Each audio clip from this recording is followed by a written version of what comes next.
হাত না তুলেও দোয়া করা যায়, হাত তুলেও করা যায়, কিন্তু বিষ্ণু বলেন হাত তুলে চাও, কারণ ইন্নাল্লাহা হাইয়ুন কারীম, আল্লাহ বড় লাজুক এবং লজ্জাশীল।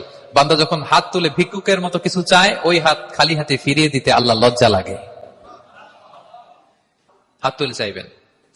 দোয়াতে আল্লাহর নামগুলো ধরে ধরে ডাকুন, ইয়া আল্লাহ, ইয়া রহমান, ইয়া রহিম, ইয়া হাইয়ু, ইয়া কাইয়ুম বিরহমাতিকা আস্তাগীথ। আল্লাহ নাম ধরে ধরে চান, ওই দোয়া আল্লাহ কবুল করবেন। বিশ্বনবীর উপর দুরূদ পড়েন, যে বিশ্বনবীর উপর দুরূদ পড়ে না, ওই দোয়া আল্লাহর কাছে কবুল হয় না, এটা আকাশে পেন্ডিং থাকে। কুল্লু দুআ মুআল্লাক মাহজুব বাইনাস সামাই ওয়াল আরদি মা লাম ইউসাল্লা আলাইয়া। বিষ্ণু বলেন সব দোয়া আকাশে পেন্ডিং থাকে যতক্ষণ আমার উপর দুরূদ পড়া না হয়। তা আপনি যে বলেন হুজুর আমার দোয়া কবুল হয় না, কেন হয় না বলছেন এবার? হ্যাঁ, নবীর উপর দুরূদ পড়েন নাই তো। আল্লাহুম্মা সাল্লি ওয়া সাল্লিম ওয়া বারিক আলাইহি, শুরু করবেন বিষ্ণু নবীর উপর দুরূদ দিয়ে, মাঝেও পড়বেন, শেষেও পড়বেন, আগেও পড়বেন, পরেও পড়বেন। আপনার দোয়া কবুল করবে কে?